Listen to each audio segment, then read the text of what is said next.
All right, perfect. And I'm also going to record over here. Excellent. So we are recording. We are live on Facebook. We are live on YouTube. So again, good morning, everyone. This is the 2020 mini business planning clinic. Now I'm calling it the mini business planning clinic because the actual business planning clinic that's delivered by Keller Williams University is really about a 6 to 8 hour workshop, a 6 to 8 hour clinic. Okay. So we're going to give you a very abbreviated yet thorough, very high level, overview of a couple of the models. Some of the models that we're specifically going to be going over today is we're actually going to go over where are we at today? What does our business look like right now? What do we want it to look like? Where are we going to? And then obviously how we're going to make it happen. We'll do a very quick look at the 5 models. For people that have been in Keller Williams for a little while, it used to be 4 models. Now we got a 5th model. So we're going to briefly touch on those models, but we're going to do a much more, a much deeper dive on the economic model and the lead generation model. Okay. If there's time, we'll discuss the budget model a little bit, but we're going to spend the bulk of our time today on the economic model and the lead generation model. And then we'll talk about our 411 and what that's going to look like. I'm going to put in the chat box below a link, and I want it for everyone to save this link. In fact, take that link that I put in the chat box and bookmark it so that you can go back to this throughout the course of the year. And what this link is, this is going to be a playlist to the full business planning clinic. As Mike and I promised last week, we're doing the mini business planning clinic right now, but we have a full business planning clinic. So that's going to be the full 6 hour class that's already been pre-recorded. Everything is on there, and you can watch that, stop, pause, start, re-listen to it again, and so forth if you missed anything. So I definitely want to make sure that everyone has a chance to go through that as well. I'm going to also strongly suggest that the next 90 minutes is not the only business planning that you're going to be doing. I'm going to strongly suggest that you use this class right now in order to get your business planning going, and then time block in your calendar an hour a day for you to go back and watch these other videos that we put together. These videos, your business plan is the backbone of your business. That's how, your business plan is going to be what's going to tell you where you're at, where you're going, how you're going to get there, the activities needed in order to achieve your goals, and so forth. And if you don't have a business plan, it's kind of like getting in your car and you say, hey, where are you going? It's like, I don't know. I'm just going to drive around until I know when I'm there. All right. So you have to have a business plan. I can't stress that enough. We're going to participate here, and then I want everyone to go back and watch that full video. I'm also going to put into the chat box a couple files that I want for everyone to download as well. The first one that I'm going to put in is your pre-work. Okay, the pre-work is, and we're going to go over that in a moment, but the pre-work is work that hopefully was part of the original email. Hopefully you already got a chance to take a look and fill out those numbers. And if you didn't, not a problem. Fill out those numbers anyhow, and then we're going to use those to plug into our models as we're going along. The other document that I'm going to put in here is the participation guide for this class. So this is going to be the short participant guide. Now, when you go to the videos, there's a link in the description box that's going to have the full participation guide for you. And then you can follow along with that. And backed by popular demand, there is the MREA model worksheet, which was something that someone asked for last week. And this is the cheat sheet. Let's see, network disconnect. I don't know why. It should be going through. And this is nope, it's not. Okay, so the MREA model worksheet, there's a link to that in the the YouTube playlist video. That's going to be the Excel spreadsheet that someone, I forget who was, that mentioned it last week, where you're just putting in your numbers and it's going to automatically, it's an Excel spreadsheet, going to populate what those numbers are, what you need for your models and so forth. But we're going to actually go through the work so you actually understand how to do those models and how you actually come up with those numbers as we go along. All right. So give me 1 second as I put up on, I'm going to share my screen.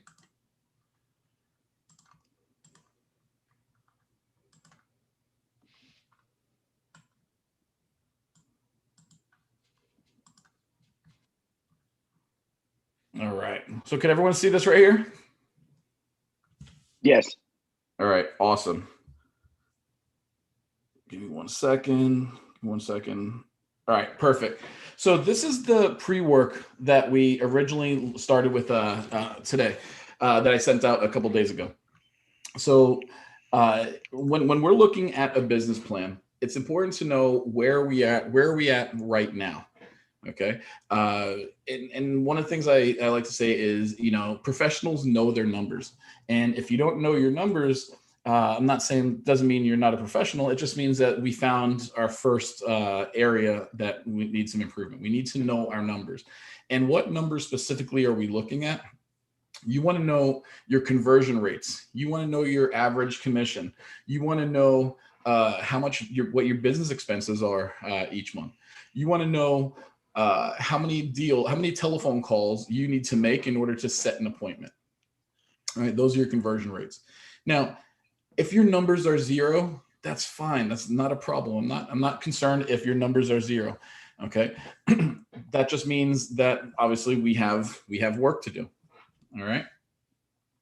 So what I want, if everyone hasn't done so already, what I want you to do is kind of just jot some of these numbers down for where it says my numbers. All right. And just have those numbers in front of you. Okay. So the amount of money that you need to pay your lifestyle and get out of debt. Okay. So you want to, this is how much money do you want over the course of the next year that's going to fund your lifestyle and get you out of debt? How much profit do you actually want to make this year? So I want you to write that number down. Then I also want you to write down what your business expenses look like. And I'm going to kind of run through these because you already should have done these already. If you haven't, that's fine. Let's just make an estimate. But I want you to write down an estimate of what you think your annual business expenses are going to look like. Also think about your average commission. If you have an average commission that you already know, your average commission is $7,185. Awesome. Put that number in there. If you know that you work mainly with rentals and 55 plus and small lower price condos and your commission might only be $4,000, great, put that in there. If you don't know your average commission, right, think about the average price point that you typically work and figure out what 3% of that is, if 3% is your average commission. And again, this is just an estimate. Okay. And I also want you to have the number of listing appointments, buyer appointments, the number of listings and buyers that you sold last year. And this is going over the past 12 months. Again, if your number is zero, that's great. Remember, this course was also designed for agents that are already in production that have been working. So if your numbers are zero for the last 12 months, that's fine. This is a big one. The number of names in your database. First of all, there's no wrong answer to this. I'm sorry. There's only one wrong answer to this, and that number is zero. All right. Even if you don't have clients or contacts in your database, you should have at least put yourself into your database. So you should have at least have one person. All right. But if your number is zero, you're wrong. If your number is anything else in your database, I want you to put that number in there. If you don't know how many people are in your database, you can easily go to command, go to contacts, clear out any of the filters, and then look on the right, and it's going to show how many people are in your database from there. And then also ask, what does your team look like? How many people are you working with? Is it you and your transaction coordinator? Is it just you, or is it you and someone else that you have a partnership with?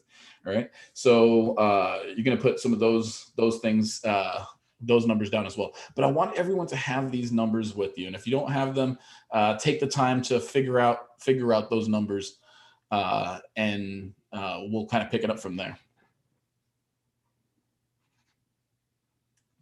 All right. So I want to hear from you guys on a couple. I'm going to ask a couple questions. I want to hear from you guys. Why do you feel it's important to have a business plan? What's important about having a business plan? So that you can figure out, you want to set your goal in terms of what you need, of how much money you want to make, and then you need to know how to get there. It's like a roadmap. Mm-hmm. Yeah, absolutely. What else? It lets you know where you are compared to where you want to be. I don't know if that's the same really thing, but. No, it absolutely. You know, when I was listening to Mega Camp, I was listening to Gary Keller the other a couple weeks ago, and one of the things that he said that I absolutely loved, this, and I wrote this down, and I've been using this all the time, is we all know what Oz looks like. All right, we're going back to the Wizard of Oz, right? We all know what Oz looks like. We know what this our end goal is. We know where we want to go. A lot of agents don't know, either one, don't want to walk the yellow brick road, or two, they don't even know how to get to the yellow brick road. All right. And if you think about it, your business plan is like you said, it's the roadmap. It really is a foundation of your business. It's the roadmap that's going to tell you how to get to the yellow brick road. Throughout the year, it's going to be just you actually doing the work to go on the walk of the yellow brick road. And at the end of the year, hopefully in next December, you're sitting there basking in your glory in Oz, hitting all of your goals, hitting the GCI goals that you set for yourself, the profit goals that you set for yourself, and that you'll have everything situated and ready to go. All right. So it is a roadmap. It is a foundation, and it's super important. Every year, everyone should be doing some kind of business planning to decide where are we going to over the next 12 months. We know that our activities, our results in this business show up 60 to 90 days from now. So the business that we put together today, we're not going to start getting paid on until December and January. All right. So let's put the plan together now. That way, January comes, boom, we already have money coming in. We don't have to have a 2 or 3 month buffer of waiting for my business to start coming in. All right. Let me see here. What else is here? So who's created a business plan before? I just want to see I just want to kind of poll the room a little bit. Who's created a business plan in the past? I see Jennifer has. Me. Marcia and Mike. Okay. So how has your business planning actually gone? Or tell me about what your business planning has been in the past. Actually, Jen, if I'm going to kind of call you out, if you can kind of just tell us what your business plan looked like in the past. I don't need to know numbers or results or anything like that, but what did you do? I mean, I went through this system with you guys last year, so I just kind of used it as a benchmark so that I kind of knew, like, if I was falling behind on a little something and I knew that I needed to meet that number, I kicked it up a little bit. Okay. How often did you review your business plan? Well, I'm forced to review it often, thanks to my husband. There you go. My husband actually, he controls the business part of it a little bit more than I do. I just kind of go and do the real estate end of it. So I'm lucky in that sense. We're not a team. He's not even in real estate. He's just really Yeah, good. you are. It's home team. We're a home team. And that is a tremendous asset. Home team is the best team you could have. I agree with you. I say all the time that I think my success is, not just because I've been lucky enough to have good clients come my way and I've said the right scripts, I guess, but I've also had the support behind me of, you guys as my coaches and my husband, who's been, like I said, the business brain behind the operation. So he kind of keeps me on track and says, like, okay, this is where you're going to be if these deals close. This is what you need to get to the number that you wanted to be at. And this is where your shortfall is right now. So that kind of motivates me when I start to hear him telling me things like that, I'm like, oh crap, I gotta make some more calls. Okay. Excellent. So how often does he hold you accountable to hitting those numbers? How often is he looking at his business plan? Sadly, we talk about it weekly. Excellent. That's not sad. That's That's not sad. perfect. No, it's actually nice. It's nice that he really has invested so much in, the future of this business, because I'm not great with that part of it. I'm just good with talking to people. So it's good that I have him doing that for me. And it's good that you guys teach this, because it's helping me to understand it. Like everything I'm learning today, I'll go back and tell him tonight, and then he'll make it part of our plan. Yeah. So I'm gonna send him the link to the videos as well, so he can watch it. We'll be watching them later. Don't worry. Excellent, excellent. So one of the things I really liked when I heard that is she put together the business plan, and then she shared it with her husband, who, even though it doesn't matter, he's not in real estate, that's her accountability partner. Okay. So one of the things we talked about, where we are, where am I going? And this is when we're talking about is how are we going to make it happen? And most agents, and this is the sadly part, Jen, the truth is most agents will do what we refer to as level 1 intention, which is they'll do the business plan, which is great. They'll do the business plan. And then they won't look at it ever again until the following year. Then there's what's called a level 2 business plan, where they'll have the business plan, and then they're going to make a formal commitment to following that written plan. Maybe they wrote it down and they have it posted in their office. Maybe even that they look at it every week. Okay. Maybe they do look at their business plan every week. But what Jennifer said was what we refer to as a level 3 intention. This is completing the business plan, sharing it with a coach or a peer partner or an accountability partner, all right? Someone else that will hold you fully accountable, all right? And every couple of days, every couple of weeks, they're saying, where are you at in your goals? Where are you at in your actuals? And so forth. Someone that's going to check on those activities and results and make sure that it happens every week, every month, every year. So what I'm going to encourage everyone to do is do not just make this a one and done level 1 intention to hit our goals this year. Let's make this, let's go in this with a level 3 level of intention, where we are holding each other accountable. Have a written plan, have your business plan, put together a 411, share it with your coach. Hopefully I'm expecting within the next week that I'm going to be getting my email box flooded with everyone who's on the call with, here's my 411, John, I want you to hold us accountable. All right. Because that's what coaches are here for. That's why we're here. I'm looking at you, Carol. I want to see your 411 as well. All right. But I want to see that from. Oh, sorry. No, go ahead. Go. What are you going to say? I'm actually glad to hear you say that, because I know you guys are busy and you have a lot of us in the coaching program. And so I thought, okay, who's going to have the time to go over this with me on a regular basis? Like, yeah. And so it's helpful that you're receptive to doing that. Oh, absolutely. It's really just a question of, it's not so much going over it as much of it is, and I've said this before, because once you get this done and it's completed, you'll know exactly where you are. So there's not so much going over it as much as there is keeping accountable to it, because it's going to be plain as day where you are, what you need to do to get to where you belong. If you fall behind, you'll know what your gap is, right? If by 6 months in, you've only got 25% of your goal, then you're 25% behind.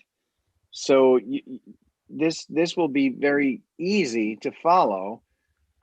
Anyone can follow it. Once it's broken down, the point of breaking it down is it's so simple then to understand where you are and what you need to do to get to where you need to be.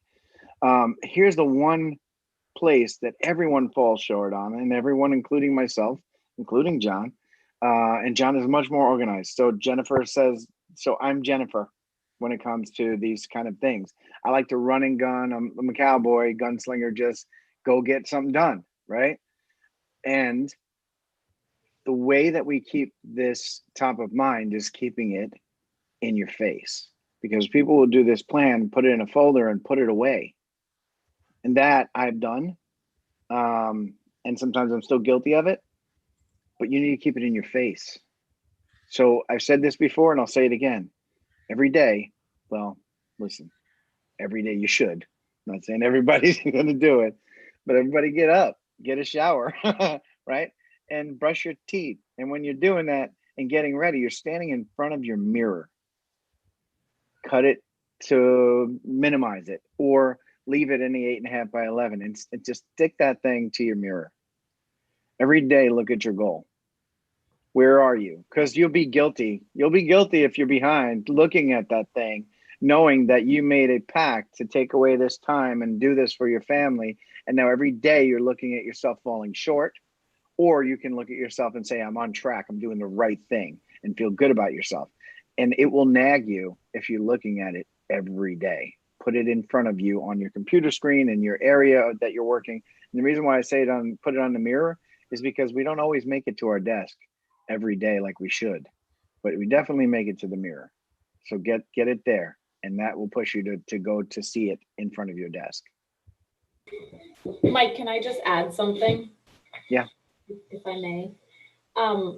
A lot of you, I don't know if you're doing this full time or not, but I made the decision to leave my job in the corporate world. Well, I was kind of pushed to that decision, but my decision to not go back into the corporate world and make this my full-time job, which means I chose to make this my business. Just like if you were opening up a restaurant and you had to think about what your numbers need to be if you own that restaurant, and you need to do your advertising and everything relating to making that restaurant successful, that's the same thing with real estate. It can't just be about making the calls and trying to help people. It has to be about running the business too. It has to be a business that you're thinking about every single day. And it's hard for some of us when we're salespeople and we're, friendly people who just want to go out there and have the fun part of it of showing houses, to relate it back to every day. You have to be thinking about, how is my business running? Not just, am I showing a house today, but how is the business doing? You have to look at it and think about it every day. So like Mike's saying, put it on your mirror or whatever you have to do to remind yourself that you should be walking into your office every day, because if you were in a job, you would be walking into that office every day. You have to make it a commitment and give yourself that time to make sure that you're feeding this business, or else no one's coming to your restaurant, right? And you're going to close your door, and that will be the end of it. So that's Love that. I'm gonna tell you what, my business completely changed when one day when I was in a class, and I don't even remember who the instructor was, but they were saying, what's your job? And, I was like, well, I'm a real estate agent. My job's I'm a realtor. And the instructor was like, absolutely not. Stop looking at this as your job. You are not a real estate agent. And I'm like, yeah, I am. Like, it says so right here. Yeah, I am. And they're like, no, you're a business owner. You're a business owner. Your business sells real estate, but you are a business owner. Stop looking at this as a job. Think of yourself as a business owner. And business owners, one, they know their numbers. Like Jen said, they're watching their business, their financials. All right, they're paying attention to how much money is coming in versus how much money is going out. They're coming up with a plan of, how many tables should I have in this restaurant? How many seats should I have? If I have this many seats, how many cooks do I need in the back preparing food? How much food do I need to order? They're not thinking to themselves, well, how can I go over and say, how can I assist you with your order? What can I get you? Can I start you off with an appetizer? They're not thinking about those things. Business owners aren't thinking of those things. All right. So they're thinking at the much higher level. Once I started looking at my business as I'm a business owner and not just an employee, all right, my entire outlook on my business changed. Instead of just looking at my checking account to make sure I had enough money in there, my business account, I now started looking at putting together a budget and putting together a profit and loss statement. I'm like, I've never had a profit and loss statement before, right? But now I have to have a profit and loss statement so I know the health of my business. I know the financial health of my business. So absolutely, I love that. And, I'm going to encourage everyone to start thinking of yourselves as a business owner, not just an employee. Great. So that actually is perfect segue into our next section, when we're talking about the mindset of a millionaire and why some of these models are really important. Now, one of the things I do want to let you guys know, all of the stuff and everything that we're going to be going over comes from this book, comes from Millionaire Real Estate Agent. Now, this book was put together by Gary Keller, Jay Papasan, and Dave Jenks. And they didn't all just go to a retreat in Malibu somewhere, sit down for a weekend and put this together. What they ended up doing was, Gary Keller said, I want to find out what the best agents in our industry are doing. So they went out and researched about 200 agents that are some of the best realtors in the entire country or in the entire industry. Most are with Keller Williams, a lot aren't. Right? But they sat down and interviewed them and said, what are you doing? How is your business successful? What are you doing differently? What are you doing special in order to be so successful? And what he ended up doing was he started finding trends that most of the agents that said that they were that are very successful said that they woke up early and had a good morning routine. Most of them said that they have a business plan that they followed up on. Most of them said it all started with they're leading with revenue, not leading with expenses. Right. So Gary Keller started finding all these trends, and then he put together this book and these models based off of those best practices. Now, if you haven't read this book yet, okay, and if you don't own the book, I'm going to strongly suggest that you go out and purchase it. Purchase it today. Maybe that's part of your business plan. Buy the book. All right. You can't read this like a novel. It's not meant to be read like a novel. It's meant to be a good reference book where you can go back, you can chop it up into different parts. But I'm strongly going to suggest having this and then take notes in it and constantly go back to it. I actually have two copies here. This is the copy that I took a bunch of notes in, and I mean, you can see this thing's been beat up a little bit, all right? And then I have another one, right? But I've got to keep going through this, go through this book. All the models that we're going to be going over comes directly from MREA. So I'm going to actually pass it over to Mike right now to talk about the big why and why we should think models and thinking like a millionaire. Yeah, so everybody on this phone call, or on the Zoom call, I should say, has a reason. Not necessarily that they got into real estate, and also specifically why they got into real estate. And if that reason is what drove you to get your first job, and or have a goal that you set for your family, for your lives, this is the ultimate purpose of why you earn money. Okay, why you exist. For some of you, it's family. For some of you, it's a separate goal. Some people want to buy a really expensive car. Cool. Money's good for the good that money can do. Some people want to open a church. Some people want to buy mom a house.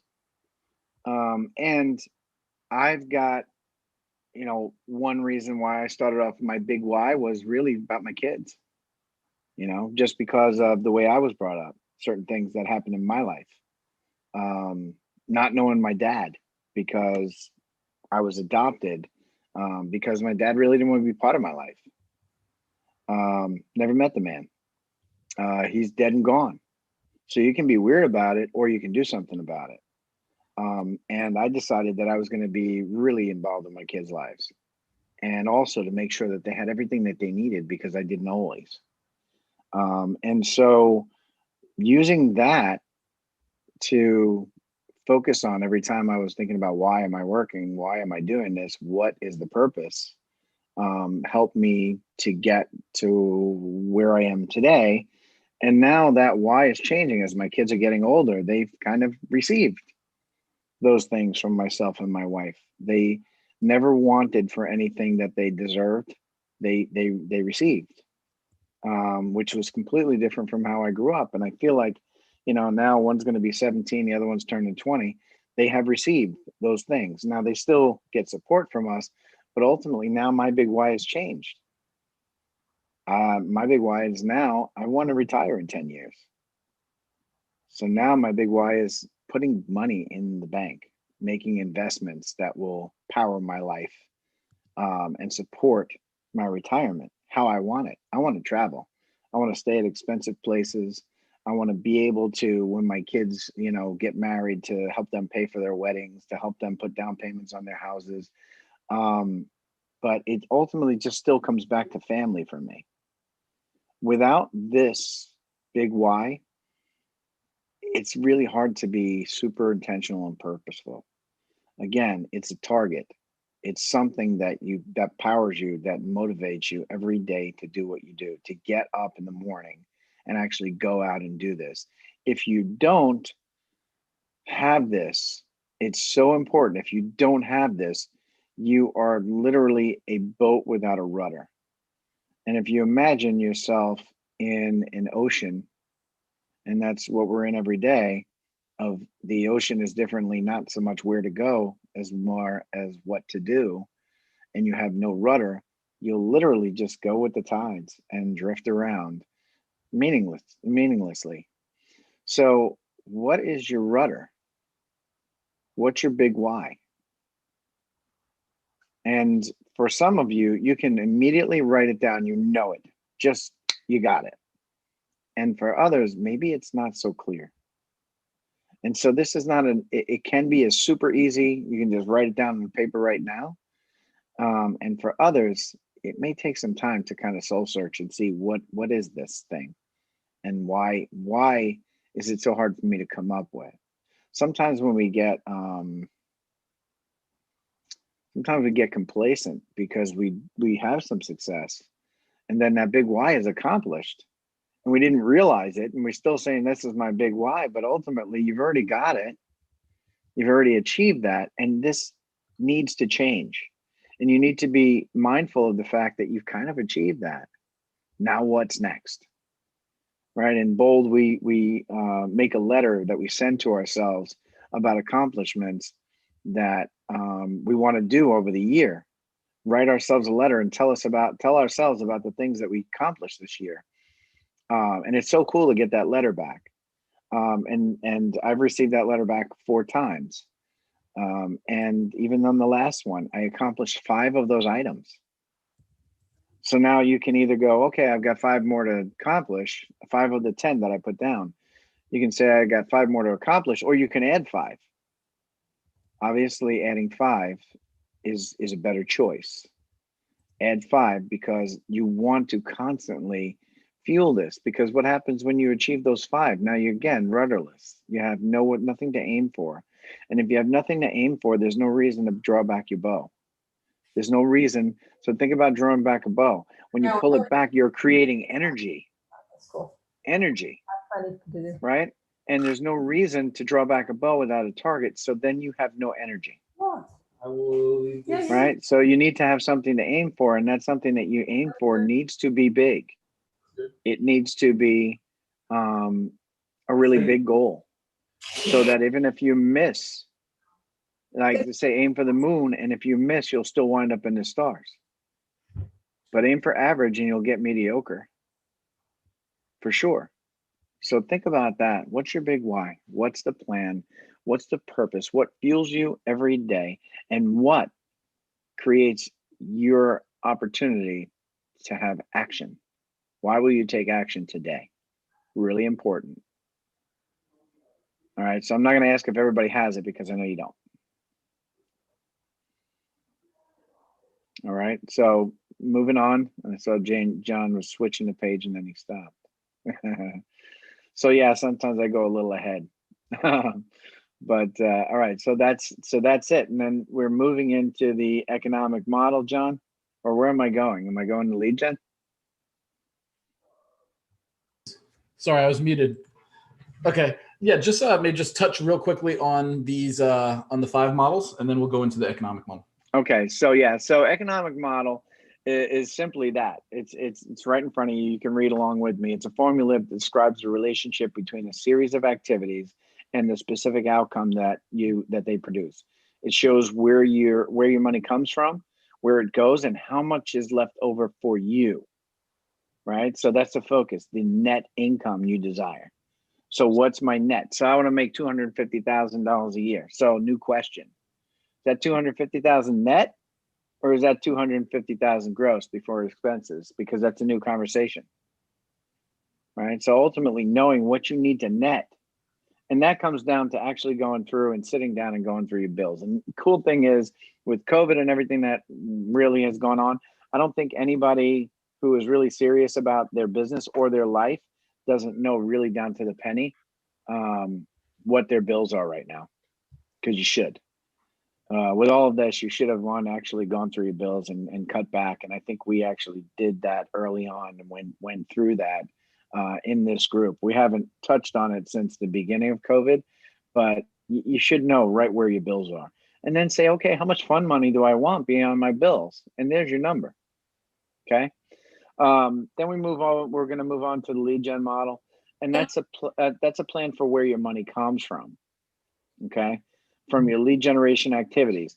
It's a companion to the economic model, since leads are the fuel for the economic engine of your business. So that really comes down to, you're going to need X number of leads to actually make the amount of money that you set forth in your economic model. Then we'll go into the budget model. It's a plan for where your money goes.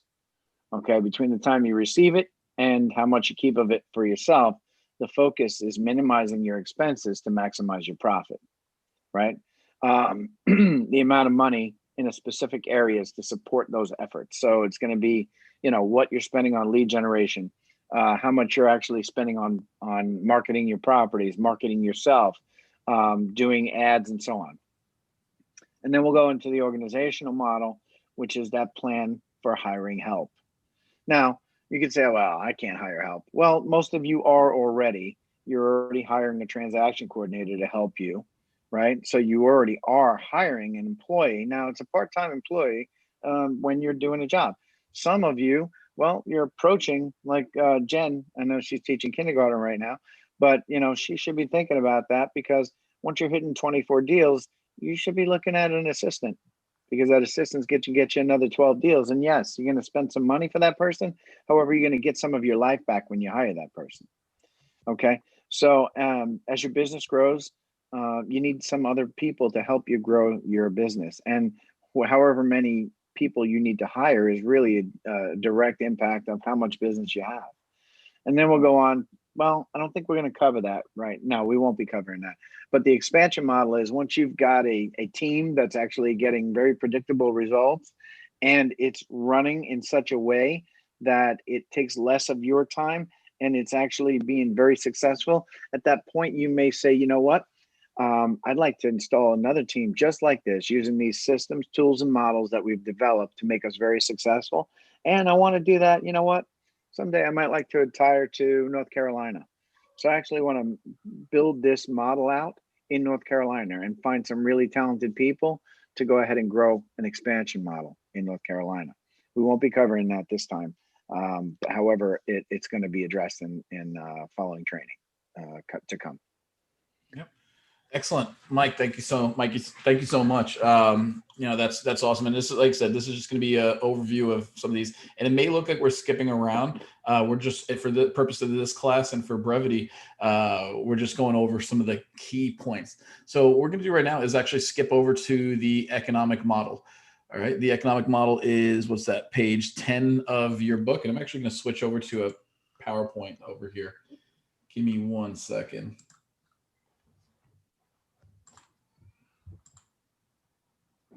Oh, wrong way. Perfect. Can everyone see that? Yep. Excellent. All right. So the economic model. So the economic model, honestly, it's probably one of the most important of all the models that we have. In fact, this is actually one of the fundamental models, because all the rest of the models build off of this alone right here. All right. Every business in some way, shape, or form, like we discussed with the restaurant example, every business has some kind of economic model, all right? It really is just the engine of the model. You can use the economic model in one of two ways. And this is actually new for 2020. You can actually use it one of two ways. One, you can put together the economic model to show you where you are today based off of your current conversion rates, your current average commissions, your current numbers. And you can also use it almost as a pro forma. Basically, a pro forma is a projection of where you want the business to be in the future. Use it as a guide for decision making, incorporate your goals, and for accountability. So one of the things we're going to encourage in this class today is we're going to encourage you to do a business, the economic model to see where your business is at. And then I want you to do a second economic model. And maybe this is the pie in the sky economic model. This is where you want to be. If you're seeing that your conversion rates right now are 60%, okay, for listing appointments, do the pro forma model of what it would look like if your conversion rate was 80%. If your average commission right now is $6,000, do a pro forma economic model to show you what your business would look like if your average commission was $9,000, even $10,000. Okay. But I'm going to strongly encourage you to have where you are today, where you want to be. And then I want you to like put them together at some point and decide, what are you going to do? What actionable items are you going to do to close the gap between those two? All right. What are you going to do to improve? When it comes to the economic model, Gary Keller says, in my mind, the economic model is how money flows in your business, and a pro forma is you picking your profit and showing all the numbers that you must hit to make that profit. He goes on to say, if you choose your profit in the economic model, then theoretically at that point, they're the same. Your economic model just became your pro forma. All right. And this kind of goes back down to what we spoke about in the very, very beginning was where, an economic model showing where we're at now, plus where we want to go. And then we're just going to figure out ways to narrow the gap. So let's take a look at the economic model. We're not going to go through every line of this right now. Okay. But I want to kind of go through this really quickly. This is the economic model. This is the formula for a millionaire real estate agent. So I remember she's no longer with us in our office, but she said to me when I first sat down with her and I asked her, I said, where do you want to be? What do you want your business to look like? What's your profit goal within the next 12 months? And she's like, $1 million. And I said, you want to make in the next 12 months $1 million? And she said, yeah. I said, okay, not a problem. I'll show you a plan of how to get there. And what this model is, in fact, all the models in the Millionaire Real Estate Agent is actually based off of a person, an agent netting $1 million in profit. Not earning $1 million, but netting $1 million in profit. So let's take a look at what that would actually look like. So if we're going to net or profit $1 million, we know from MREA that our net should be 40% of our total GCI. We should be being about 40% profitable. All right. So that would mean we would need to generate $2.5 million in total gross commission income in order to net $1 million. Remember we said, because there's we're going to get 40% of that will flow down to profitability. Of the remaining 60%, all right, half of that's going to go to operating expenses and half of that's going to go towards cost of sales. And we'll explain what the differences are between them. And if you're not catching the formulas, not a problem. We'll go through these in detail a little bit later. I just want to give a quick overview of these.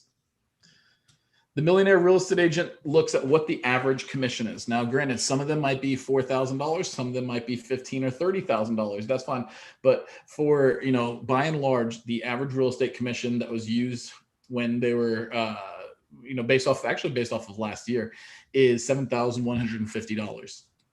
That means, and the Millionaire Real Estate Agent has to sell 350 units at $7,100 in order to make $2.5 million in total GCI to net and walk away with $1 million in gross profit. And you'll see throughout the MREA that everything starts with the end in mind. We're starting with how much money we want to walk away with, and then we're working our way backwards. So 350 units sold. Millionaire Real Estate Agent says that 50% of our business, we should have a balanced business. 50% should be buyers, 50% should be sellers. Okay, now your business might look a little bit different. You may be listing heavy, you may be buyer heavy. That's perfectly fine. I don't like to see 90%, 10%. I don't like to see 100%, because what that means is you're actually leaving business on the table. So MREA says 50-50 is a nice balanced business. So of those 350 units, 50% of those are listings, seller side listings. That means 175 seller listings sold. The conversion rates that we're going to see here is based off of the Millionaire Real Estate Agent selling 70% of their listings. That means they have to take 250 listings in order to sell 175 of them. There's also a seller listing appointment conversion rate of about 75%. That means you need to go on 333 seller listing appointments in order to take 250 listings, in order to sell 175 listings, each at $7,150 to net you $1 million. And it's going to be the same thing on the buyer side. All right. So once we have an idea, and like I said, I know these numbers are probably confusing a lot of you, including myself sometimes. All right. But once you have these numbers, this is based on a year, 333 seller listings and 357 buyer listing appointments. Divide that by 12. That means we need to go on 26 appointments each month, or 7 appointments a week. So when that young lady told me that she wants to net $1 million in profit this year, I told her not a problem. The formula is go on 7 seller appointments a week and 7 buyer appointments a week, and that will net you $1 million. So for those who have never seen the economic model before, this looks like a lot of numbers, and it's not as scary as it looks. All right. But when we start saying, oh my God, $1 million is a lot of money, and then all of a sudden I'd say, no, actually we need to net, in order to net that, we need to actually make 2.5 million. That sounds like a crazy number. All right. But when we break so it down, this will take 30 to 45 minutes, and it lasts you the entire year. And so a lot of times we'll get like caught up with, I'll do this some other time. Mm-hmm. And if you wait to do it some other time, it'll never get done, and you don't have a roadmap. You have no clue what you need to do. Mm-hmm. Absolutely. So they do it now. That's the point. Absolutely. Go ahead, Carol. So my question is, have any of you adjusted this to include or account for taxes? Because more than once I've heard somebody mention, because there was not an awareness early on, that they made some mistakes that later, so how do we fit Taxes? Right. And I understand, okay, the disclaimer, you aren't accountants, but we got to talk about it, because when we don't, then I think we're setting ourselves up for failure, especially somebody like me who's not number one at math. Not a problem. Okay, so let's talk about taxes. I'm going to talk about these 3 numbers up top here. The net income. Actually, I'll talk about these 4 numbers. So when we talk about total gross commission income, that is our sales times 3%, and that's our commission. That's our total gross commission income. But then we have to pay our splits. We have to pay the market center. We have to pay coaches. We have to pay for the photographers. We have to pay our transaction coordinators and so forth. So that's going to be, most of that is going to be operating expenses. Your operating expenses is the expenses that you're going to need to run your business, regardless if you have a sale or not. Okay. So that might be if you're renting an office, that's going to be your rent for the office. That might be the cost for your flyers. That's the cost for your business cards, your website. You run a Facebook ad. Those are all operating expenses. Your cost of sales, your cost of sales is a cost that only happens if a deal closes. So if you don't do any deals, well, you're not paying Keller Williams 20 or 30% of anything, right? But once you close a deal, then you have to pay your split to Keller Williams. That $20,000 each year is part of that's what your cost of sales is. That $3,000 a year to international, that royalty, that's a cost of sale. Your transaction coordinator is a cost of sale. If you are if you are taking a referral from someone from Colorado, sends you a referral, and then you have to pay 25% to that other agent in Colorado, all right, that is a cost of sale. All right. So there's a difference between cost of sale and operating expenses. Now, when you said about I'm sorry, then so you take your total GCI, you subtract out your cost of sale, you subtract out your operating expenses, and then you're going to have your net income. Now, taxes. Right, so this isn't a true picture of our net income because I was trying to figure that out, and somewhere I saw where it's recommended you set aside 30% of your net income. Right. So now taxes, now this net income amount, that is pre-tax. Pre-tax. Taxes are not a operating expense, nor are they a cost of sale.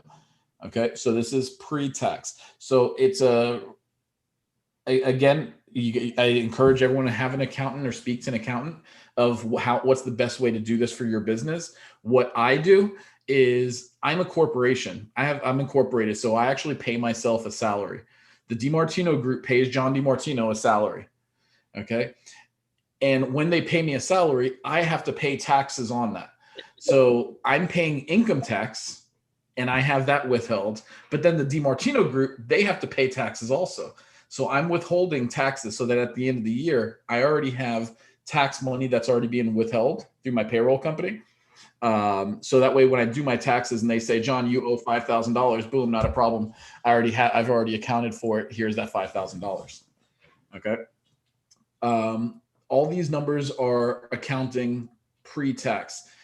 And there's a lot of different strategies of how to account for your actual taxes. Okay. But again, that's something you'd have to speak with an accountant about to see which, depending on the way you're organized or your tax liability or your tax situation, what would be the best for you. Sometimes you don't have to necessarily take payroll if you're a single member LLC. Okay. A sole proprietor or a single member LLC. But again, that's something you want to talk with your accountant with. But this net income is before tax. Jen, what were you about to say? I was going to say, I haven't gotten quite as far along tax-wise that John has, where I've created the LLC. I'm in the process of creating my PA, and I know I really need to do that. And it's like top of the list to do right now, just for protection purposes. So if you guys haven't done it, you should do it as well.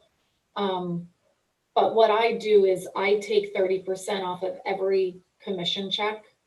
I deposit the commission check into my account, and 30% automatically goes into a separate tax account, which is how, again, disclaimer, speak to your own accountant, but that's how my accountant explained to me would make most sense. Just take that 30% right off the top and put it in a separate account that you don't touch. You don't have things paid out of that. That's Uncle Sam's money. It's not yours. Yeah, it's quarterly for me. I know what I made last year, and so based on last year's total, every quarter I'm putting out X amount of money, and that's being put into that tax account, so that it's not a big surprise at the end of the year, because I did that in my second year, and then it was like really depressing to have it all come out at once. So you want to avoid that. It's even depressing to see how much you have to take from your commission check and put into that tax account. But I see that account is growing really big. I'm like, what the heck? It always feels great when, so I've had my accountant at the end of the year look at me and say, okay, John, here's your tax liability. You have to pay $9,000. Do you have that $9,000? And I've turned, oh, no, I don't. What am I going to do now? And then that's me thinking as an employee. Once I started putting money aside, and when Suzanne Jacobo, she's an agent in our office. She's my CPA, and I think she's awesome. But last year she looked at me and said, John, your tax liability is $9,000. Do you have that? Not a problem. I already had that money put aside, just like Jen said. I already had that money put aside. Not a problem. Here's $9,000. Boom, paid. I can go on with the rest of my life thinking about next year. All right. So definitely want to account for taxes on your own. Okay. That's not part of the economic model, but it's definitely something you definitely want definitely want to account for. That way there are no surprises. I don't like surprises. All right. I don't like surprises, especially expensive surprises. Those aren't good at all. All right. So, sorry, I just had a telephone call come in. Okay. So another way to look at the economic model is it's a framework for how the investments that you make in your business and your performance interact with each other to produce financial outcomes. In simpler terms, how you make money based on what you have and what you do. So your investment of time, your investment of the $23,000 you pay to Keller Williams, your operating expenses, your investment of time and your money, and your performance is your behaviors, your skills, your ability, the resources that you have available to you. And when you put that together, that's how you get the gross commission income and your net income. And I actually like this slide because it actually shows what the relationship is between the three. All right. So this kind of touches a little bit on the budget model as well. 30, 30, 40. Of your net income, 30%, and remember, this is for the millionaire real estate agent. This is for a millionaire real estate. Your numbers may be a little different, okay? But 30% of your total GCI should be allocated towards expenses, operating expenses. 30% should go towards your cost of sales, and you should be about 40% profitable. Now, this also is assuming that you're running a team, that you have a large book of business, and so forth. And you may not need $750,000 in cost of sales. Your cost of sales might only be $25,000, and that's perfectly fine, right? And all of that will mean is that you're going to become more profitable. Okay. Now, if when you're analyzing your numbers, you realize that you're not spending a lot of money on your business, you have very minimal cost of sales, and your net income might be closer to 65, 70% of your total gross commission income. While that may look like a good thing, what that also tells me is you might be leaving money on the table because there are some expenses that you can put into your business to get you more money. All right. I know when I first started looking at the conversion rates, and seeing 75% conversion rate, 70%, I was like, oh my God, you mean to say only 75% of your listings are closing, right? Because for me, it's closer to 100%, all right? Almost every one of my deals that I take, my listings close. Now, hey, Mike, are you there? Yeah, I'm here. Mike, when you tell me that your conversion rate is 100% of your listings, what do I say? Or what does John say? Or what does any other coach say? Great. Go get more listings. Yeah. That means you're not taking, you're not going. Yeah. You're not going on enough appointments, because if you were going on more appointments, it wouldn't be at 100%. You're not going on enough appointments. You're being too picky, too choosy. And that's why they're all closing. That's kind of an MO that I've had since, I don't know, grade school, junior high, because I would only ask girls out when I knew there was like 100% chance that they were going out with me. I didn't like the fear of rejection. And now I don't necessarily, I'm not afraid of the rejection on the lead call, but yeah, those calls that tend to be where I make a really good connection, I focus on them hard. So yes, they become 100% close rate because, I'm focused. I know that I've got something. I'm going to follow up hard on those people. However, I still have to go through the rejection to get to that point. And yes, that's the conversation. You need to get rejected because you're not going on enough. You shouldn't be at 100%. It means you're being too picky. Yeah, absolutely. And, and if you've been in the business long enough, you are going to have deals that's going to fall apart. You are going to have people that are going to not get that job transfer that they were expecting. People are going to get a divorce mid listing, right? Or like some of us have also seen, sometimes people may want to patch up that divorce and not have it, not go through divorce, and all of a sudden take the house off the market. Me and my husband are going to get back together again. See Jen shaking her head, right? It happened. They ended up breaking up again, and I sold their house. And then they broke up again. All right. But things happen. And, so you want to account for that. And like I said, if your conversion rates are much higher, great. That means you need to take more listings. You're not going on enough appointments. All right. But when you're looking at your conversion rates, these are the numbers, the conversion rates that I want you to strive for. At least these numbers. Okay. If you go on 10 listing appointments, you should get at least 7 of those. Okay. If you're going on 10 listing appointments and you're only getting 5 of those, great. That's fine. You're at a 50% conversion rate. Now we got to figure out what we can do. What you and your coach have to figure out what are you going to do in order to close that gap. If you're going on 5 listing appointments and you're getting 4 of them and you're at an 80% conversion rate, that's awesome. Keep doing what you're doing. Now go get more listings. All right, go on more appointments. But these are the conversion rates that you really should be shooting for. 75% of your listing should sell, and the rest of your conversion rates should be at least at 70%. All right. So let's take a look at this one more time. Actually, I don't want to go through this because we kind of already just did. I want to see if, all right. So let's take a look at what we call them the half MREA, a half millionaire real estate agent, what this would actually look like.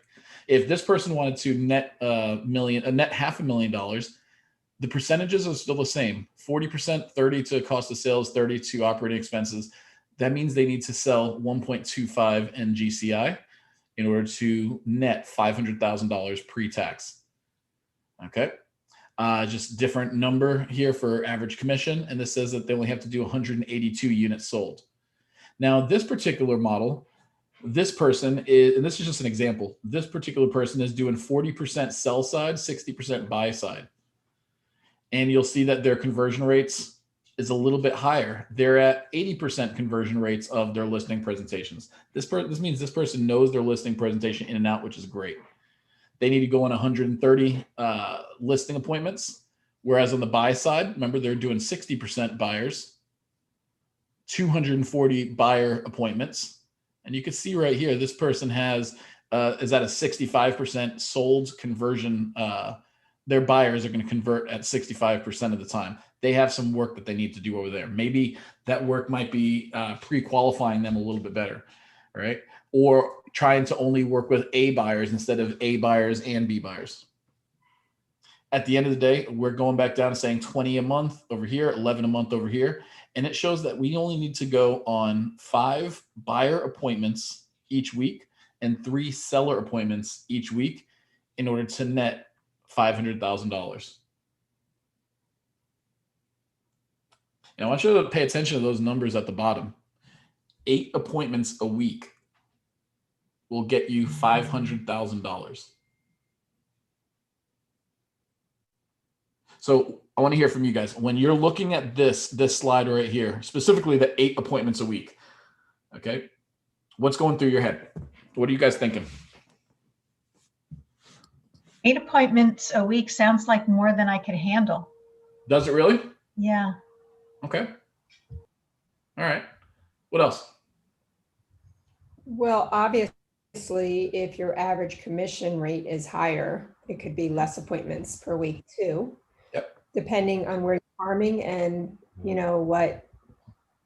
which market you're going for.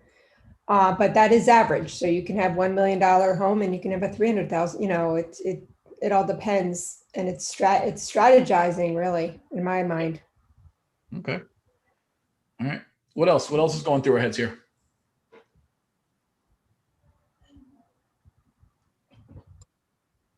Does anyone see that 8 appointments a week is doable? Not easy. I didn't say it was easy. All right. But do you think that's doable? But it's definitely not easy. Mm-hmm. I think it would be easy when you learn how to do it all. And after the first one, it becomes easier after each time. I think if you are really confident and excellent at your CMAs and pulling that listing presentation together really fast, customized, then it might not be so overwhelming. Okay. Well, we're not talking about listing appointments, though. Keep in mind, these are 8 appointments. These can literally be previews for sale by owners, expired. This could be a friend in your neighborhood who's seeing the houses flying off the shelf, and you're just going to pop by and show, here's the range, here's what's going on. And now I'm going to stay in touch with you to keep you up to date with what's going on in the market. It may not be today that is the right day for you to sell based on what you told me. Maybe you're not selling for a year from now, but now I've got you on a smart plan. So that appointment that you had 8 months ago is now 3 months away from selling their property, but you've been staying in touch with them. So that was an appointment that you had that you put it on a Ron Popeil, right? Plan, set it and forget it. And now you're going to remind yourself that once we get to 8 months out, I'm starting to talk to this person every 2 weeks. And once we get to 2 months out, I'm talking to them every week, and then we're listing their house. So it's not necessarily listing appointments right there. These are to set up those listing appointments. So 8 appointments ultimately are not all listing appointments to start off. Yeah, That's just where you begin. 8 appointments could be 30 minutes for each appointment, 15 minutes for each appointment. You're talking 8 for a week. That's not even 2 a day, you guys. That's not even putting in an hour's worth of face-to-face work per day. Like, think about that. You could do so much more than just 8 a week. And if you're taking it on 100 contacts for the week, that's saying that you only met with 8 of them. That's less than, so that's a less than 10% conversion to 100 contacts. And now, like Jen just said, it could be a 15-minute meeting. Guess what? It only takes 7 seconds for the people to decide if they like you or not. And now you develop a relationship, a foundation to follow up. And it's staying relevant with people that you already know. Go make plans to have lunch with someone, even if they're working full time, and go to their office, by their office, and meet them for a lunch. If you know that there's a possibility that in the next year they're going to be buying or selling, stay relevant in their life. That's one of your appointments. Very, very good point. Yeah. The relationship. It's all about that. Yeah. So Paige, I want to use you as an example on this. You said 8 appointments may seem a little overwhelming. I can appreciate that.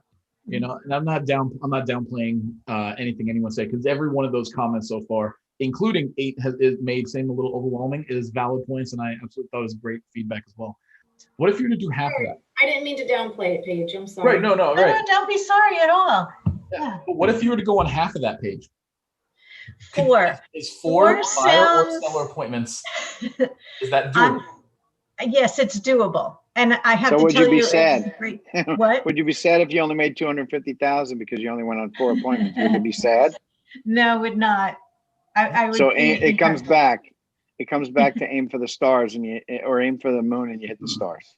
Yeah, actually, I love that. I wrote that down because that's really important. I mean, I've heard it before, but it really resonated today. That's really important.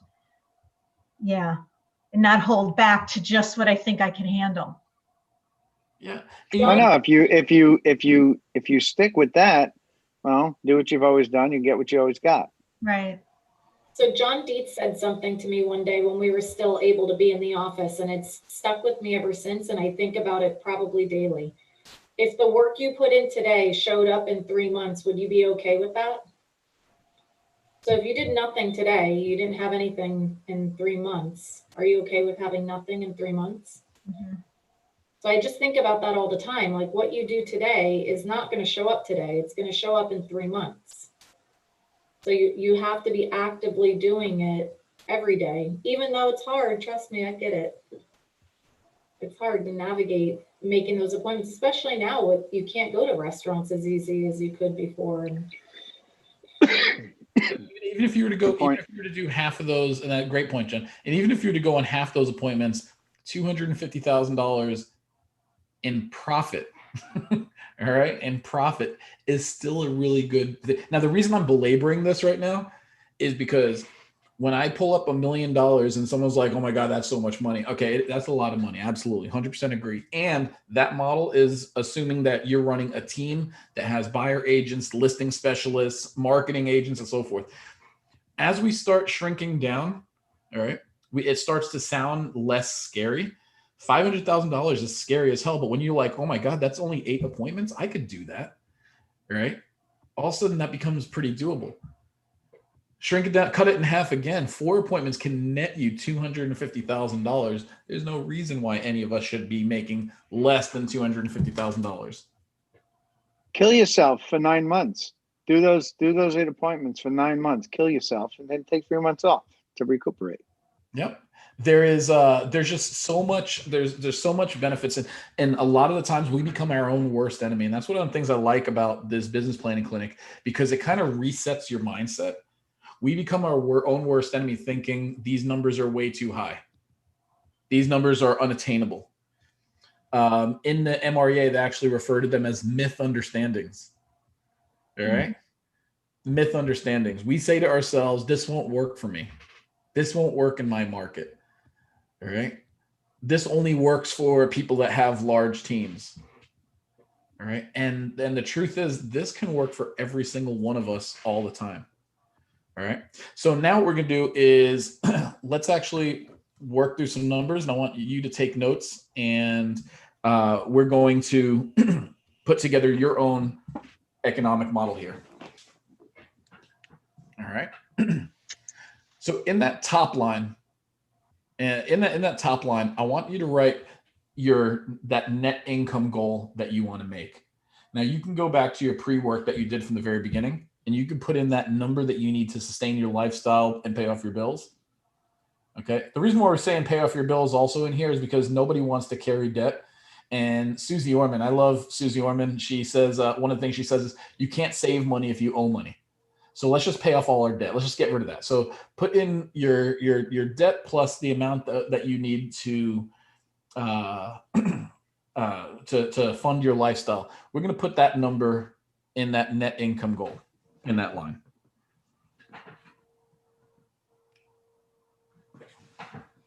And I'm just going to keep using the $500,000 half MREA number here. All right. Now what you're going to do, and if I'm going too fast, I want you just to stop me and say, John, slow down. You're going way too fast. All right. So take that number, that net income goal that you have, right? And I want you to divide that by 0.4. You mean get a quarter of it? Nope. You're that's multiplying by 0.4. I want you to divide your Times net goal 0.25. by Okay. 0.4, right? Oh, wait, times 0.25? That's a quarter. Times 0.4, okay. Take that number and divide it by 0.4. Oh, divided by 0.4, okay. No worries. All right, so it's a bigger number. Yep, much bigger number. Okay. So that's going to tell you how much GCI you have to make. Okay, if you wanted to make $100,000, if your net income goal is $100,000, you're going to divide that by 0.4, and that means you have to earn $250,000 in GCI in order to get $100,000 to take on vacation with you. All right. So let me know once everyone has that number, their net income divided by 0.4. Okay. And let me hear some of your numbers. What total GCI numbers do we have to earn this year? 625. 625. Love it. Only because you said to aim high. There you go. I love it. Millionaires think high. I'm always going to stick to $1 million, so 2.5. Okay, perfect. Mine's 375. 375. Excellent. 50. Perfect. 625. So I love these high numbers. I love these high numbers. And then what we're going to do is come up with a plan of how we're actually going to make that happen. All right. Let's get mine. Mine is 375. All right. So now what we're going to do, now we're going to take our total GCI number and we're going to multiply that. Hold on one second. I'm sorry. I just lost my spot here. We're going to multiply that by 0.3. So we're not divided. We're going to multiply that total GCI number by 0.3.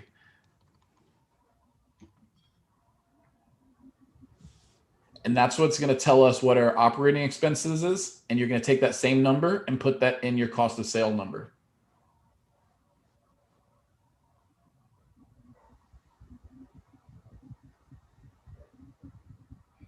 And what this is going to represent is of our total GCI, 30% of that is going to go towards operating expenses, while the other 30% is going to go towards cost of sales. Are Are we all there? Yeah. Perfect. We clear as mud. Anyone lost yet? Carol, you remember hearing that, huh? Clear as mud from the military days.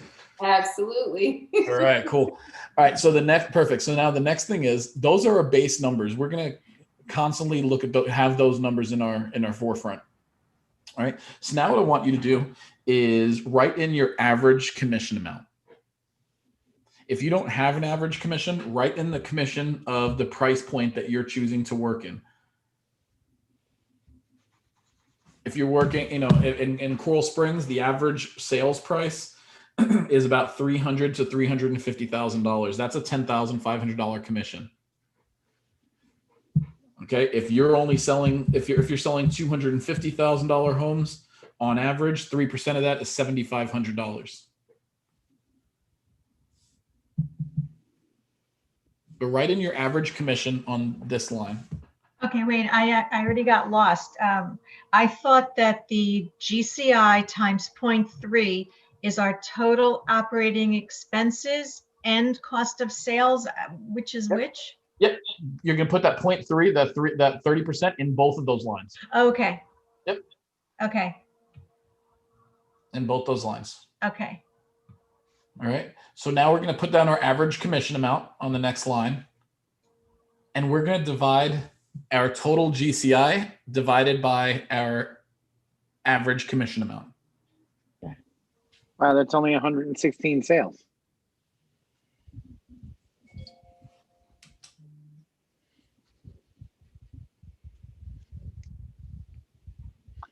And I said that because it's scary.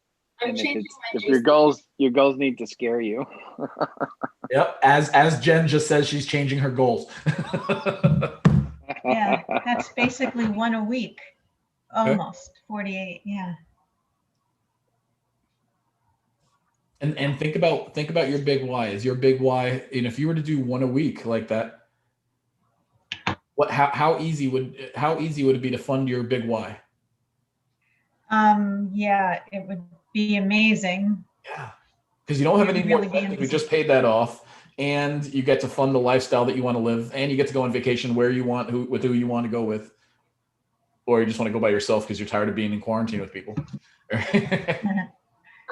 All right. I so choose. now, go ahead. I choose the last one. There you go. Diana, you're probably going to go on another road trip. No more road trips, okay? Yeah, we'll talk about that later. Oh, that sounds like she's about to go on another one. All right, so now that we know our total units sold, the next thing I want you to do is write in on the seller side what percentage of your business you want to be based on sellers. The MREA model says 50-50. So Mine's been historically 60-40. Exactly. So I was about to say, historically, mine is 60-40 as well. A question real quick. How do you get the total units sold again? You're going to divide your total GCI divided by your average commission. Okay. Oh, by the way, if that number comes out as a fraction or as a decimal, you have to round up because there's no such thing as a half a home. All right, you can't sell. John, what's your total amount of sales that you need to do? I just wanted to check and see if I'm on track based on what's your total amount of sales you need to do? Okay, give me 1 second. I'll tell you right now. 35.7, so 36 homes.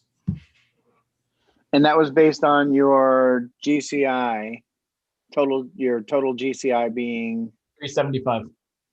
Okay, gotcha. Mhm.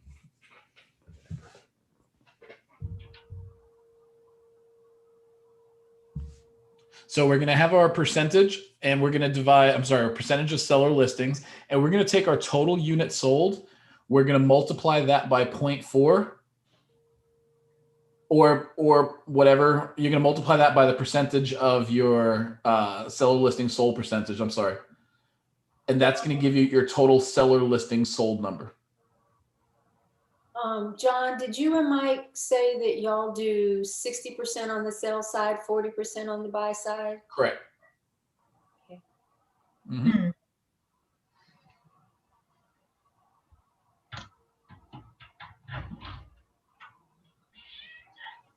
So how are we looking? Do we have this number? Mhm. Yep, perfect. So now we know how many seller listings that we need to sell in order to achieve our number. So now I want you to put in your conversion rates. Now this is how many of your seller listings will actually make it to sale.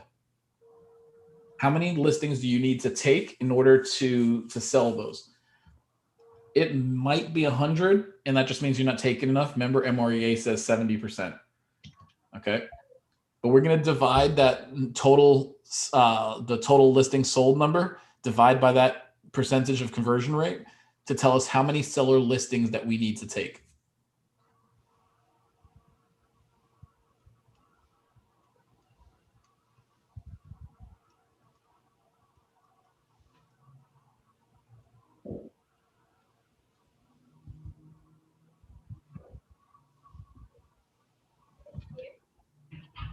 So for this example, we need to take 104 listings, sell 70% of them in order to sell 73 listings sold. Now we're also going to do the conversion rate for your appointments. If you go on, and easy way to ask this is, if you go on 5 listing appointments, seller listing appointments, how many are you getting? If you go on 10 listing appointments, how many of those are you getting? I know that historically, based on my numbers, if I go on 5 listing appointments, I should be getting 4 of those. I know my listing presentation pretty well, and I know my objection handlers pretty well. I should be getting 4 of those. So my conversion rate is probably closer to 80% on this. And if you've never been on a listing presentation yet, maybe you just put in 50% for now. Okay. And we're going to divide our total seller listings needed by that percentage of conversion rate to tell us how many seller appointments we need to go on for the year.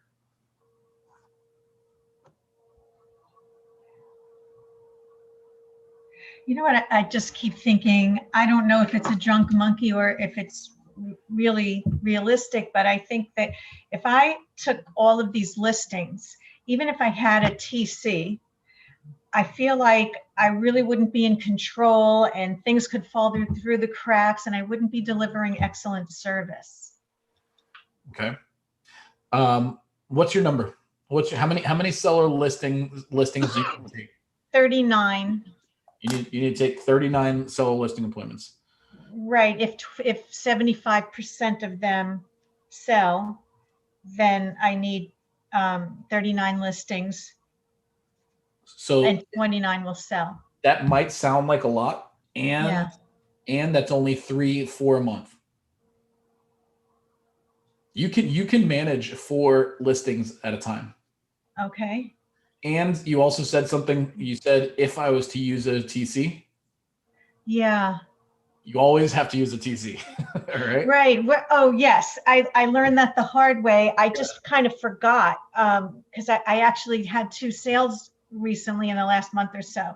And I realized, oh, what a mistake I made. I just didn't remember to do that because I have someone in mind that I would use. Yeah. And yeah, I could see how that could make it so much more efficient. Yeah, absolutely. And remember, you can work multiple sellers at the same time. It's difficult to work multiple buyers at the same time. Yeah. Okay. And I have to say, having a TC almost makes you feel like you have a partner in crime during this whole experience, and you have someone to like bounce your stress off of. You know, they can relate to everything going through that transaction with you where no one else can. Yep. John. Like a therapist. John. Yes. Hi. How did you arrive at the 130? The total appointment? Yep. I took the total seller listings number, in this case, the 104.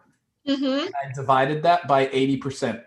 Okay. Thank you. All right. And that gave me 130 total seller listings needed. So total seller appointments needed. The sold conversion rate, you just average that out? Yep. That's an estimate based on your historic numbers. All right. And if you don't have numbers, all right, put 70%. If you've never been on a listing presentation, never been on, hasn't taken a listing before, maybe you put 50 or 60%. Lucy, you were going to say something? Yeah, I was going to say not to have a transaction coordinator is going to be a nightmare. I Yep. am the same boat because I refuse to use transaction coordinator, and I've been in so much nightmare. Yes, I'm going to start using from this transaction that I took 2 days ago. Yep. By the way, Luce you had what, six active listings at one point? A couple Yes. like 2 weeks ago? Yes, I had seven active listings, Wow. and I have 6 under contract and 5 buyers. And this is a nightmare when you don't have a transaction coordinator. Not working with the transaction coordinator. So shame on you. I want you to slap yourself on the wrist on your hand for not having a transaction coordinator. All right. Yes, I don't know how you managed all of that. I give you a lot of credit. Yeah. That's a lot to manage. Not sleeping. So Yeah. so we need our sleep, everyone. All right. So all right. So now we got our numbers for the sales side. Are we all good with the sales side numbers? Yeah. All right, perfect. Now we're going to go over to the buyer side, and we're going to do the same formula. The only thing that's going to be different is the percentage of your buyers that you're going to be taking and your conversion rates. So figure out, you're going to take the total units sold. You're going to multiply the percentage of, so we know how many buyer listings that you need to take. And that comes up to 109. By the way, what is a buyer listing? How do you take a buyer listing? What does that mean? It means you have a buyer brokerage agreement. Okay, that's the Bingo. only answer to that. That is the only answer to it. You have to, when a seller hires us, they have to sign a listing agreement. When a buyer hires us, they have to sign a buyer brokerage agreement. If you're not having your buyers sign a buyer brokerage agreement, you don't have clients, you have customers. All right? You don't have clients, you have customers. So we need to get those. So how many people are actually signing those buyer brokerage agreements? You want to make that, all the time, every time. I told you, I've only had 2 buyers of mine that I did not have them sign a buyer brokerage agreement, and I got screwed out of 2 deals because of that. All right, so now we're going to put in our conversion rates. We're going to divide that number by our conversion rate in order to come up with how many buyer listings we have needed. And then we're going to do the same for the appointment conversion rate to determine how many buyer appointments we need. This is the same way we did it on the sell side. As you're writing those numbers, just realize the really cool thing is that if you do the work on the seller side to get these listings and you do all that work, you don't need to focus on doing the work for the buyer side. It shows up. Your buyer side will show up based on you getting listings. So listings equal leverage. So those will create your buyer opportunities, or probably about 70% of them. Yep. Listings will get you open houses, will get you conversations with buyers, would ultimately get your buyers. So you don't need to chase the buyers. If you're doing the listings right, the buyers are going to show up.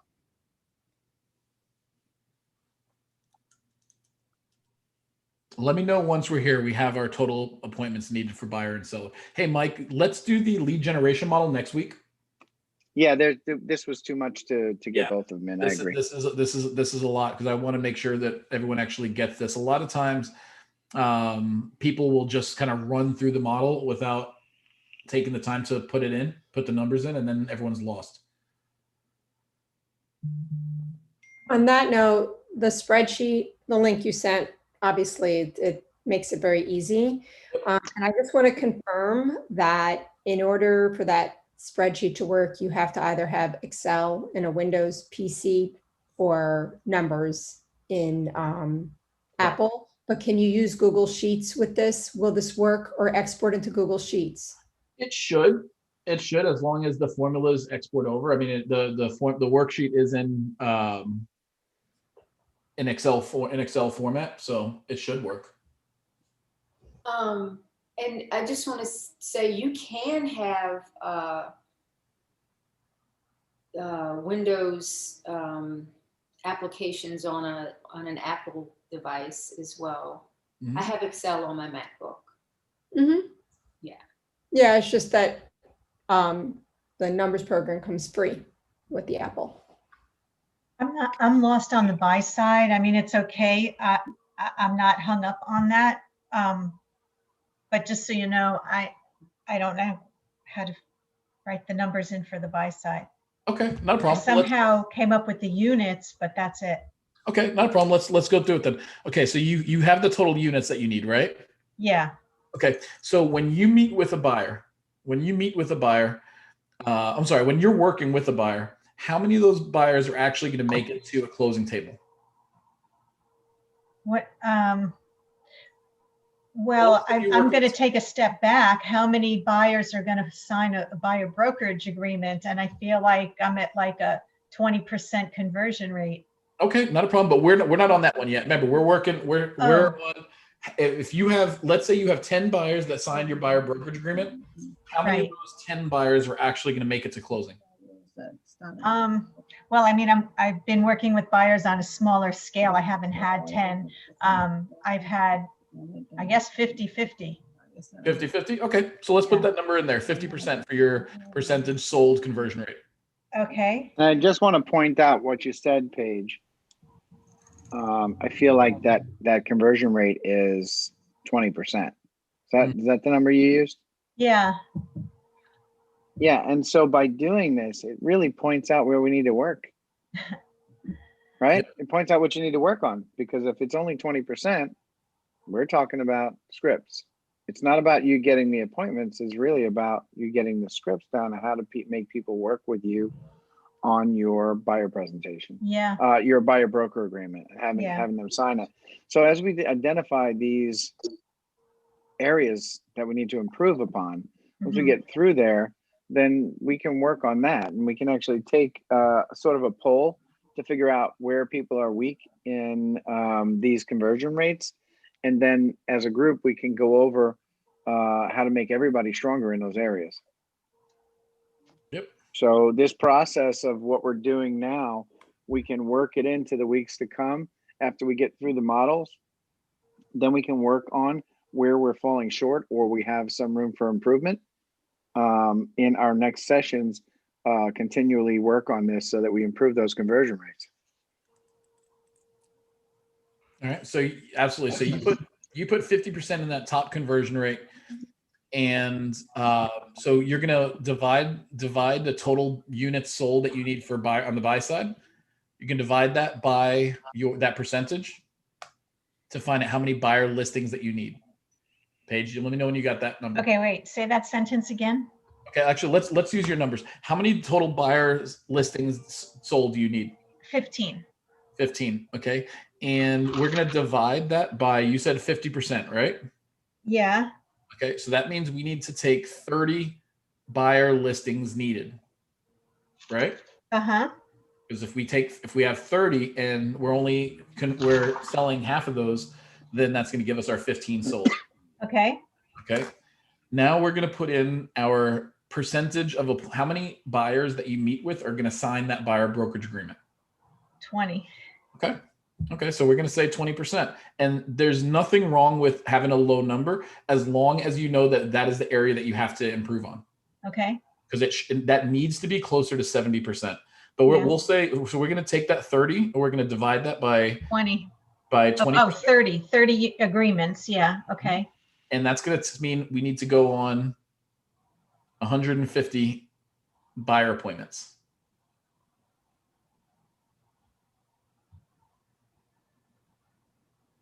Okay. By the way, that's 100. What did I say? 130?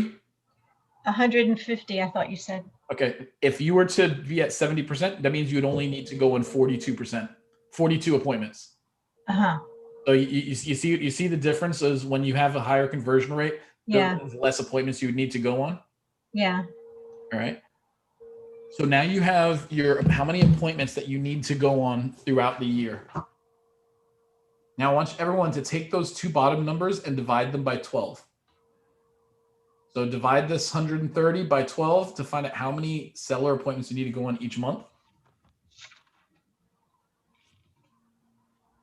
And then I want you to divide that by 4 to find out how many you need to go on each week.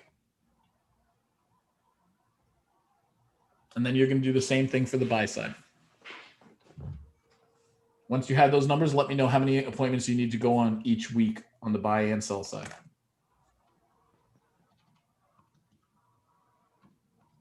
I mean, mine says 7 on each side. Okay, perfect. 7 on each side. So you need to go on 14 appointments a week. And you did yours at $1 million. Yeah, but I raised my average commission. Perfect. Sounds good. Aiming for the moon, Mike. Yeah, absolutely. Carol, how many appointments do you need to go on each week?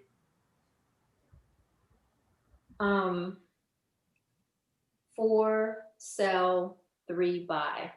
Perfect. So Mine is 8, 8. Perfect. including both sides. That's for both sides. Perfect. Yeah, I've got 5, 3 sellers and 2 buyers. 2 sellers, 3 buyers. Excellent. Ladies and gentlemen, that's your business plan. You now have a foundation of what you need to do in order to get to where you need to get to. I'm going to play with this some more and separately figure out the whole setting aside the 30% of the net income. So figuring out what I truly need to have up there for net to truly net. Does that make sense? I know what you're saying. Okay. Do you want to know what your true net profit is? Yep. After Or taxes. at least closer to it, because like I get it, you work with the numbers, figuring out the expenses like you talked about before, but I need to have an awareness of that. Yeah. Because this brings clarity, and so I think if I add that layer to it, that clarity will give me more comfort. Yeah, absolutely. So again, this is your business plan for the entire year. What I want to do, and I want this to be your homework. All right. Your homework is I want you to put together the economic model and I want you to send it to me. I want you to send it to me and Mike. All right. Now, granted, we know that this isn't the full and final. This isn't the one that you're going to, stamp in gold. And this is what's going to be the whole year. But I want to see where we're at so far. So your homework is put together your economic model. I want you to send it to me and Mike. All right. And then what we'll do is we'll pick up next week and we'll finish up with the lead generation model. When is it due? I'm sorry? When do you want these economic models by? As soon as you have it done. But we need it for next week. Okay. All right. But I want everyone, and I'm also going, remember, everyone has the link. I want you to watch the video. You can watch the first couple of videos in the full business planning clinic, or you can watch this class all over again. You have the links. It's on Facebook, it's on YouTube, and it's recorded. So I want everyone to really, this is the foundation. We really can't go much further until we have your business, your economic model situated and set up. All right. So I know we are 7 minutes over. What I'd like for everyone to do is pat yourself on the back, actually, for taking the time to go through and figure out these numbers. And if you've never done a business planning clinic before, all right, this is one of the hardest parts because the rest is all action item stuff. But just coming up with the math is almost one of the most difficult parts, right? And I want you guys to take the rest of the week and really do a deep dive into your numbers, figure out your conversion rate so you have true numbers here, and be prepared. We'll discuss it again next week. Then next week, Mike will take the lead generation model and talk about our database, how many people are in our database, how many people we need to have in our database, and how we're going to actually do that. Paige, you had a question. Yeah, wouldn't our time and energy be better spent if we're better at listings and we like listings better to just put more effort into more listings rather than put so much effort into buyers, which, I'm not so good at? Yeah. And so that was the purpose of what I said earlier. Take care of the listings and the buyers will take care of themselves. Okay, I didn't focus on getting buyers. I never focused on getting buyers. okay, I always focus on getting listings and the buyers show up. So they Okay. show up. How do they show up? They show up through people who call on your listing. mhm, They show up through open houses and meeting people when you have open houses at your listing. They show up through Facebook ads when you advertise your listing. So the buyers will show up. At minimum, each cell should show up with a buyer. If you follow up from each listing, you should develop a buyer. And that buyer may not be interested in that house. They may not even care about that. They may just see, hey, this guy is really busy in real estate, and now I'm thinking about buying a house, and they saw you on Facebook. So just advertise your listings. Do a great job for your seller getting their listings viewed by the public, and you'll wind up with buyers. okay, So if you focus on listings, that end will take care of itself. okay.